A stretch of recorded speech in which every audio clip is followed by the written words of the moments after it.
All right, I've told the panel that just like you guys have the assignment of today, there are three main categories of what we're going to be discussing in this panel.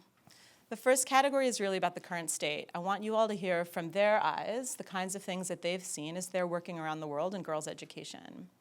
And then the second category is really about what's working. What exists out there that we have that we can build from? Because a lot of times we talk about the problems and we talk about what we wish to have, but we're not necessarily always paying attention to the things that we have to build off of. So we're going to have a few questions around that. And then I'm going to challenge them, just like you're going to be challenged, to think about the future and imagine what that world might look like. So, Tisungeni, I'm hoping you can start us off. Yeah? All right. So you are currently in secondary school, right? Yeah. Yeah. Excellent. All right. How about you tell us a little bit about what it's like being 13 and in school today? It was very good. Good? Yeah. Yeah. Excellent. Can you tell us about some of your experiences and your challenges and maybe even some of the things that you're aspiring toward? My name is Tisungeni from Malawi. I'm 13 years old from Late Girls Lead. In Malawi, I had a friend who is 12 years old, and he was married to a man who is over 25 years old. And he was abusing her, especially her rights as a girl. So since I was empowered by the Club of Red Girls Lead, I went to her house and talked to her what I have learned about girls' rights at Late Girls Lead. Then I empowered her that she has right to go to school, not to be a bride. Then she was divorced. But even I have managed to help her. But still more, me too, I'm also an orphan. And we can't manage on our school fees. But we are supposed to go to secondary school. And it's our desire that we want to learn. Because as of me, as I am here talking about my friend, me too, I'm also afraid because next time it can be me talking about myself. Because I'm coming from an environment where my stepmother brews traditional beer, and she also wanted me to get married to one of her major customers. And my father, she's a drunkard and jobless. So both of us, me and my friend, we don't have anyone to support us about our education, but we are supposed to go to secondary school. And we believe that is one education that can make us to have a bright future and to become a girl leader in our society. Thank you.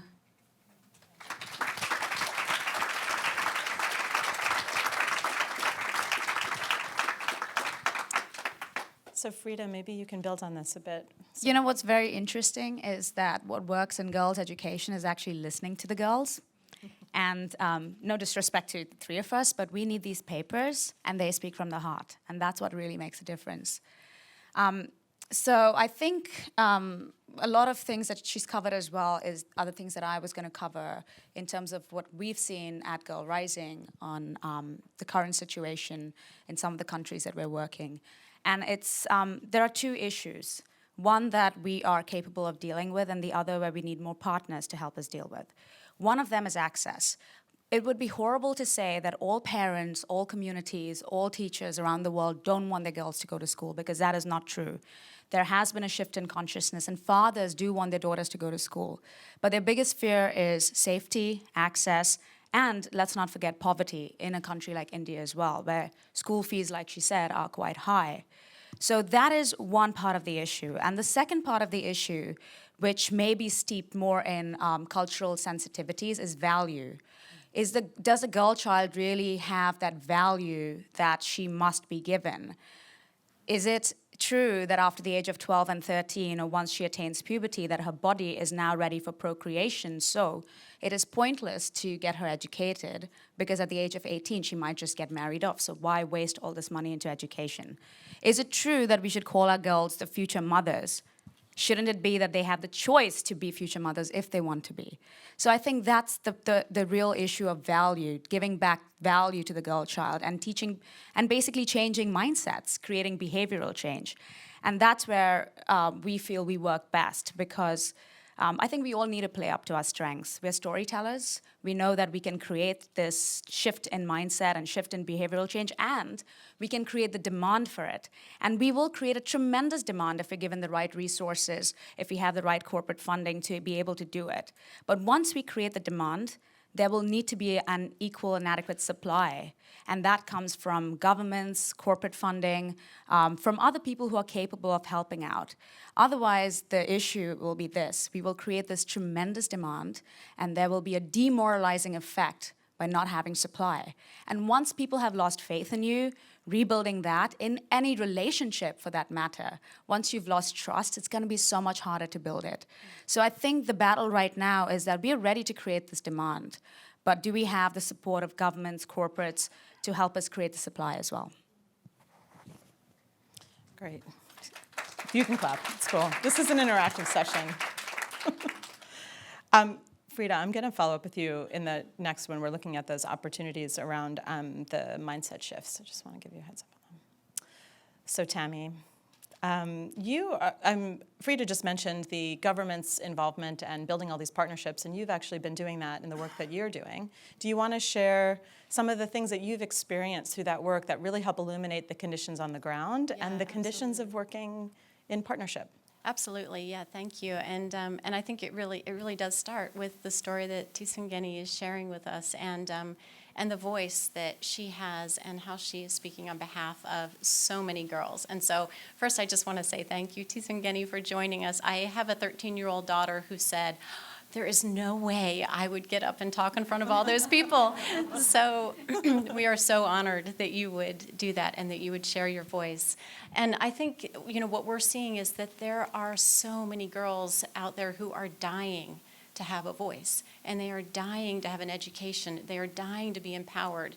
And when there's an opportunity for someone to pay attention and to enable them to feel valued and as though they actually have something to give and that they are important, that there are incredible things that can happen, just in the story that Tisungeni is sharing with us, where you can break cycles of poverty, where you can break cycles of abuse. And so a lot can happen in the school and in the community when we start to shift, I think, from just focusing on access to focusing on quality. So I think it's fantastically exciting that the global shift right now to quality will really enable parents, teachers, governments, girls to see that there is value in being in school, that it's meaningful, that it's relevant, that it's empowering, and that it can enable girls to have wings to fly.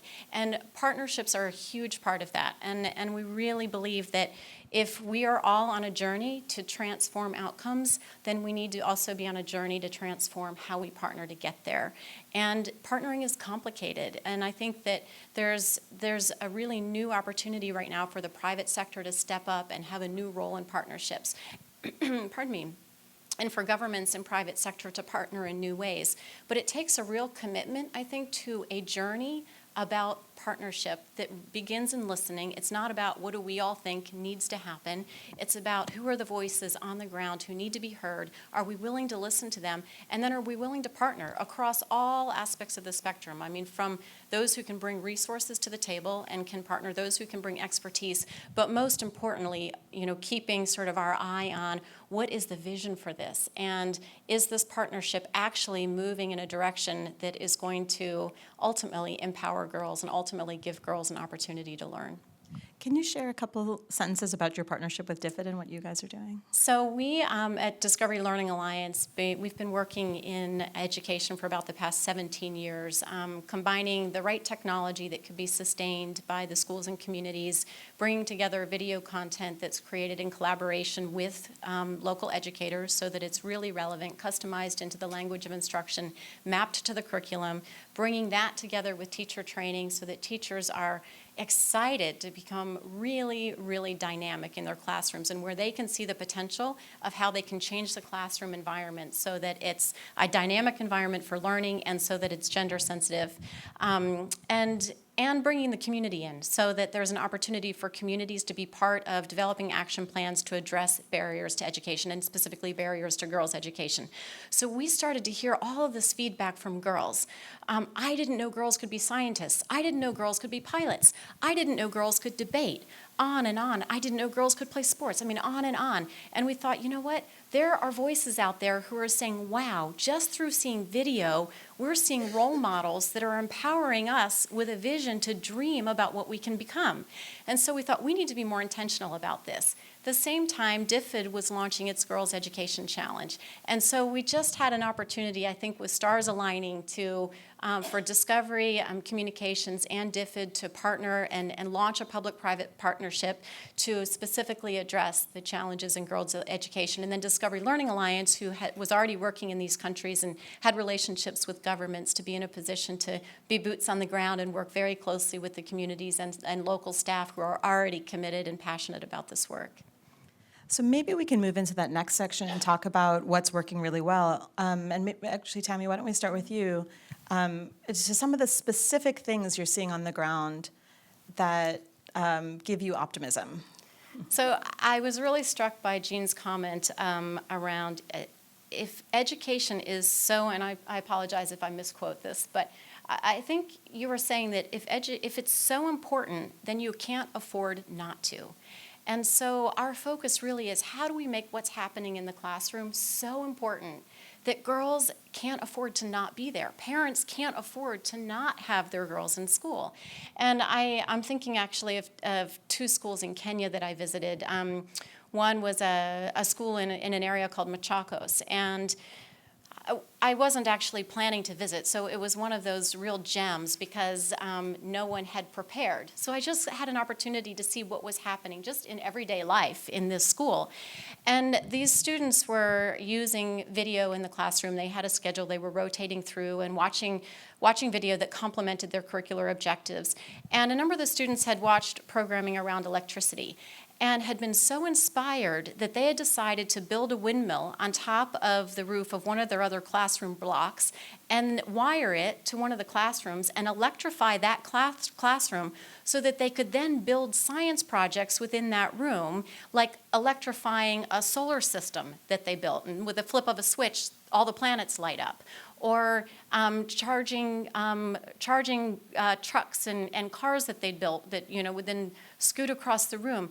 And what I was most struck by was not just the creativity and the inspiration that these children had drawn from what they had seen, but that the teachers said, you know what, these were the students who we actually thought were not intelligent. We thought these students were failures. We didn't even expect them to continue to come to school. But they were so motivated and they were so inspired that suddenly these were now the stars of the class and inspiring the school. So now the parents want to come and see what's going on. What are our children learning? So there's something about if it's that important, then let's not miss it. And I saw it again. President Clinton and Chelsea honored one of our schools in Nairobi with a visit a few months ago for one of the No Ceilings conversations. We were really privileged to be a member of the Charge Collaborative when it was announced a year ago. And when we visited this school, we saw just dramatic things happening with the girls. And a lot of it had to do with, yes, the teachers were trained, so the classroom environment had changed. Girls were coming to school, but a lot of it really had to do with the fact that teachers suddenly saw an opportunity for them to transcend perhaps what they had previously thought teachers should be. They said, we realize we can actually mentor these girls. There's no one else who's really paying attention to them. They've got all kinds of issues that are preventing them from coming to school. And the girls are forming girls' clubs, so they have an opportunity to listen and learn from one another. And then they realized, it isn't just about girls. The boys want to be a part of this too. So one of the biggest barriers in this particular school is poverty and was girls' ability to have the money to purchase sanitary towels. So many of them in junior secondary school are dropping out for that reason. So they solved that. They identified that problem. They addressed that barrier. They started planting a garden to make soap. they realized that the boys could help them by researching on the internet how to make different flavored soap. So they began selling the soap to the community to make money to buy sanitary towels so that they could continue to afford to come to school. So just the kind of collaboration, it's not just about public-private partnerships at a level between governments. It's about how do these partnerships filter all the way through to boys and girls and teachers and parents and community leaders, and just seeing a transformation. Great, thank you. That's so inspiring. It is really inspiring. They are inspiring. I mean, and visiting, and Tisungeni, again, you know, she's like representing that here, Yeah. but visiting the girls are the agents of change who we are all going to learn from. And if we have an opportunity to see it in action and to hear from them, it will transform how we partner and how we can help support. So I'm totally wondering, have you built a windmill yet? Did you build a windmill in your school? No, No. But are you Not thinking yet. you might? Not You yet. have a new idea now? no. Well, I'll show you. We'll show you the video, and you can see if it would be interesting in your school. Maybe you can share with us some of the things that you really love in your school. At my school, I love reading books. Yeah. What's your favorite book? It depends on what type of book. Yeah. Yeah. And do you have teachers that help you with reading and choosing books for you, or are you choosing them yourself? We choose for myself. Yeah, yeah. And do you have access to books? Are there libraries in your school? They are library, Yeah, good. but we pay money to go in the library. Everything, I guess, has a cost of access. Yeah. Is there anything else you want to share about what you like about school? No? All right. Why don't we let Freida share what some of the things that she's seen? Well, I think what is happening with the work that you've been doing and the effects of it, and with girls like Tisungeni who actually have a voice and who are coming out, it is getting people more and more excited about this partnership. You know, that they know that there is some sort of a guaranteed return if they do, whether it's a social return or a financial return, if they do invest in girls. So I can only speak from example. We were so excited that we were going to launch in India, and we were wondering what's the right way. Girl Rising was going to launch in India. We were wondering what's the right way to go about it. And I thought, well, the first and the most important thing for us to do is to get the Prime Minister's attention. Because if we get him interested in the campaign, then maybe we can get other people interested in it as well. And fortunately for us, there was already a campaign launched by the government, which was about saving the girl and educating the girl. Saving the girl, and mainly because of female infanticide rates, which are very high in India. And we got this meeting with the Prime Minister, got him interested. The Women's Ministry started working with us quite closely. And within, I guess, a week or two, we managed to get the biggest media company in India to not just take on our project and air it to 450 million households, but also continue to work on it on different kinds of promos and how we can market this more strategically, how we can get people more interested, and then also give them a way to give back as well. You know, create avenues for them to also give back. Because after you create this kind of awareness, people go, now what should we do? Where should we take all this information? How can we help these girls? We also got a PR company, advertising company on board, which have been actually instrumental in ending polio in India through their campaigns since 1986, if I'm not mistaken. We managed to get 9 Bollywood actresses and actors who were interested in promoting the campaign. So there was just this domino effect, like everybody was now catching on to this new trend almost, if I can call it that girls' education really helps. There's this staggeringly high number, now I'm going into the corporate space, staggeringly high number of dollars that is lost in India every year because we're not investing in girls' education, and it is 33 billion.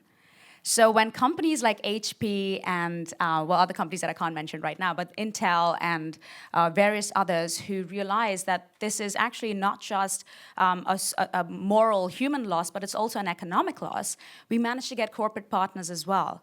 And now we're all just working in collaboration towards the exact same goal on how we can get more girls like Tisungeni to speak up, to have their own voice, make them independent, build their own windmills, and be the future change makers. One of the most important things that we end up seeing as well is boys' participation through role models.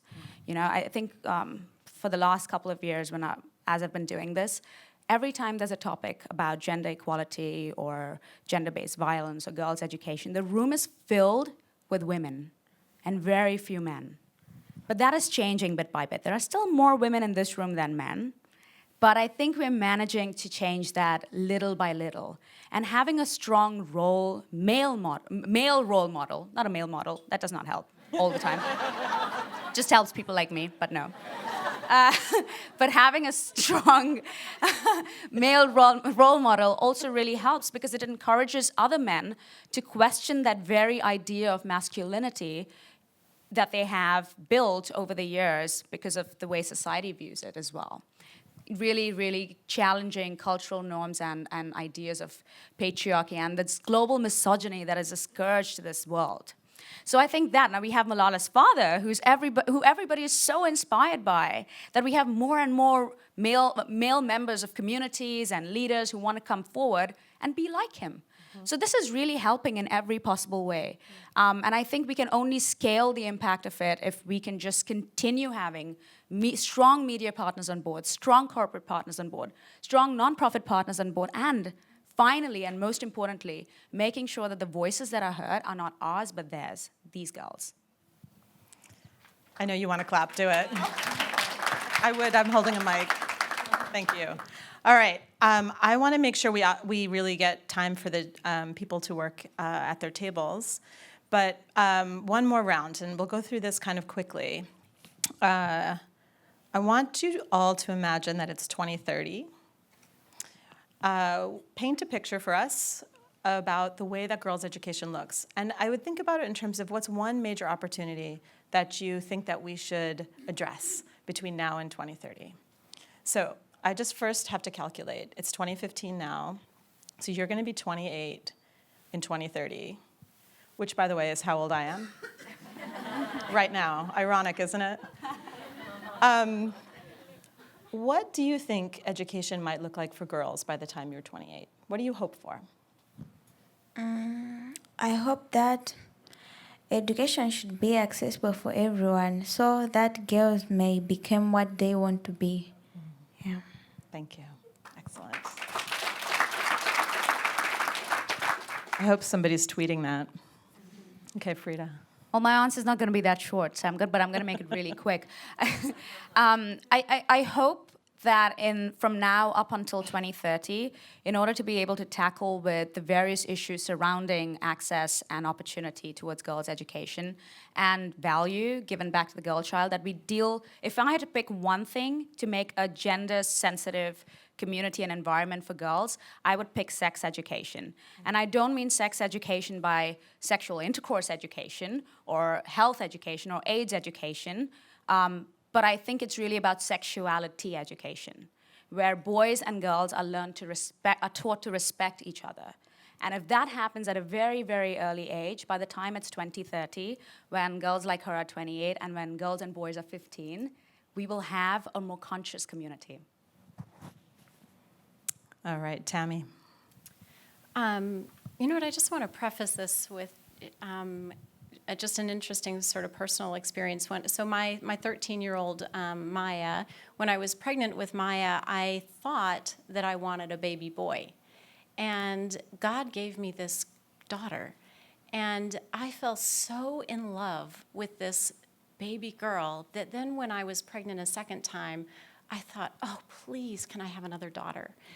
And so it's been really interesting for me to be on this journey of, in my professional life, working to support how do we, all over the world, give girls an opportunity to achieve their hopes and dreams and aspire to all that they can be. And then to be experiencing that in my own life as a mother and to constantly be reminded every day, what if Maya and Karis didn't have the opportunity to go to school and weren't in a place where education was valued and where they were valued for achieving an education. And so I think what my dream for 2030 is that despite that where we are born has such an impact on what our opportunities are, that all of us who are committed to and really believe through and through that there is the potential for every child to receive and that right and achieve that promise of an education, that we commit to it and that we find opportunities to, whatever our role is, whomever it means that we need to partner with, that we find those opportunities and that we truly, truly make it happen. And that this talk, what can so easily become rhetoric about getting all girls in school and learning,